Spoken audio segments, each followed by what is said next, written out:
শুভ সন্ধ্যা বন্ধুরা, কাবেরী চলে এসেছে আবার একটা নতুন ব্লগ নিয়ে। আজকে আমার মনের কথাতে সবাইকে তোমাদের স্বাগত। আজকে ব্লগটা খুব ছোট্ট ব্লগ, কিন্তু তোমাদের সাথে শেয়ার না করে পারলাম না।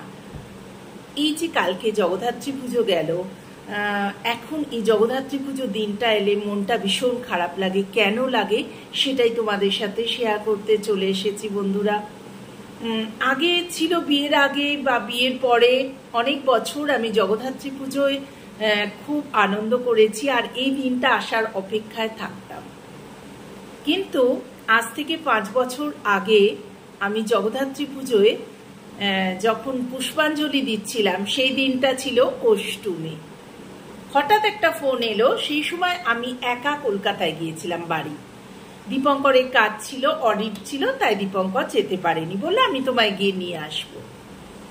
তা আমি মায়ের কাছেই ছিলাম। মা বললো একা থাকবি, আমার কাছে থাক। তা মায়ের কাছেই ছিলাম। হঠাৎ পুষ্পাঞ্জলি দিয়ে আসার পর আমার ফোনে ফোন এলো যে দীপঙ্করের ডেঙ্গু ধরা পড়েছে। বুঝতে পারছো, সেই দিনটা আমার কাছে একদিকে স্বামীর অসুখের খবর, আর দ্বিতীয় পরে এটা রিয়েলাইজ করলাম যে বাবাকে আমার শেষ দেখা ওই দিন। তখন তো আর মানুষরা বুঝতে পারে না যে এটাই আমার বাবাকে শেষ দেখা। বাপি আমার সারা জীবন জুড়ে ছিল। এক প্রকার বলতে পারো বাপির আমি লাডলি মেয়ে ছিলাম। সবাই বলতো ওই যে অজয়দার মেজো মেয়ে আসছে। যাক, এখন তো সেগুলো পুরনো হয়ে গেছে। জগদ্ধাত্রী পুজো কালকে হওয়াতে সারা দিন আমার মুডটা অফ।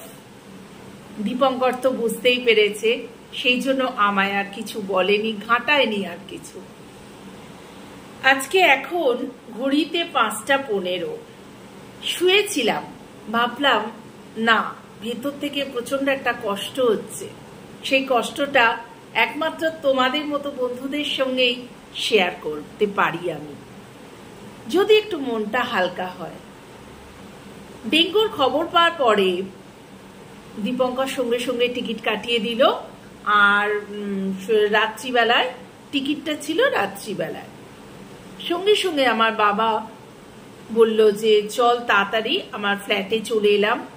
সব জিনিসপত্র গুছিয়ে নিয়ে সেই বাপি আমার কাছে শুয়েছিল আর আমি সেই সব জিনিসপত্র গোছাচ্ছিলাম। বাপি কোনো দিন আমাকে বলেনি চল গাড়ি করে তোকে এয়ারপোর্টে ছেড়ে দিই। অবশ্য আমি একা ছিলাম বলেও এটা হতে পারে। বাপি বলল চল তোকে আমি এয়ারপোর্টে ছেড়ে দিয়ে আসবো, তোকে আমি কিছুতেই একা যেতে দেবো না। আমি বললাম না না, জানাশোনা গাড়ি নিয়ে আমি চলে যাচ্ছি, কোনো অসুবিধে হবে না, তুমি এ করো। দীপঙ্কর তো গাড়ি এখান থেকে পাঠিয়ে দিচ্ছে।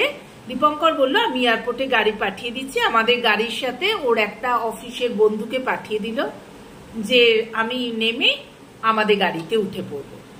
কিন্তু বাপি সেই কথা শুনলো না কিছুতেই।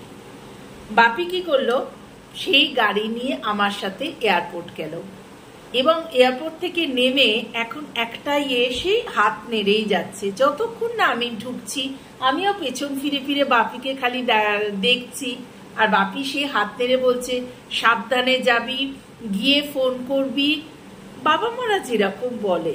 কিন্তু আমার বাপি যেন একটু বেশি সেদিনকে আঁকড়ে ধরেছিল আমাকে, আর সেটাই যে বাপিকে আমি শেষ দেখতে পারবো বুঝতেই পারেনি। সরি, বাপি সেই চলে গেল। ব্যাস, তারপর 2 মাস পরে বাপি নার্সিংহোমে ভর্তি হলো একটা সামান্য কারণে। 4 দিনের মাথায় বাপি আমাদের ছেড়ে চলে গেল। অবশ্য তার ভেতর ভিডিও কলে কথা হয়েছে, আর সেই সময় আমি যেতেও পারিনি। দীপঙ্করের এত দুর্বল ছিল, এত উইকনেস ছিল। দীপঙ্কর কোনো মতে গাড়ি করে অফিস যেত আর এসে বলতো সোমা আমার খুব উইক লাগছে, এই গা হাত পা টিপে দাও, এইসব করতো। বা আমি রান্না করে তাড়াতাড়ি করে বিভিন্ন ধরনের খাওয়াতাম। নিজে রান্না করবার ক্ষমতাটুকু ছিল না, সেজন্য আমি যেতে পারিনি। আমি জানি আমার বাবা ভালো হয়ে যাবে,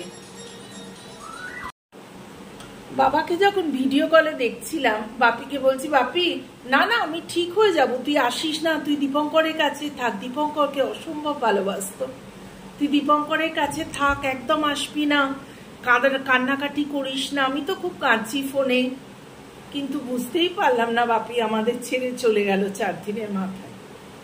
ওই জন্য জগদ্ধাত্রী পুজোটা আমার কাছে এখন একটা মানে খুব কষ্টদায়ক দিন হয়ে পড়েছে। কিন্তু সবকিছুই বুকের মধ্যে চেপে রেখে শো মাস্ট গো অন বলে না, সত্যি চোখের জলকে মুছে আমাকে কাজও করতে হচ্ছে, তোমাদের সামনে হেসে ভিডিও দিতে হচ্ছে, ব্লগও করতে হচ্ছে। ঠিক আছে, চলো আজকে এই পর্যন্ত একটুখানি শেয়ার করলাম আমার মনের কথাটা। তোমরা শুনো বন্ধুরা, ভালো লাগলে do like share and subscribe my channel. কাবেরীর জীবন কথা তোমরা দেখতে ভুলো না, প্রচুর প্রচুর প্রচুর দেখো বন্ধুরা, আর প্রচুর প্রচুর লাইক সাবস্ক্রাইব করো, তবে আমি তোমাদের ঘরে পৌঁছে যাব। এখন একমাত্র আমার বেস্ট ফ্রেন্ড হয়েছো তোমরা। এই ফোনটা অন করে কিছু মনের কথা যদি বলে দিই, ব্যাস তখন মনটা মনে হচ্ছে অনেক হালকা হয়ে গেল। টাটা।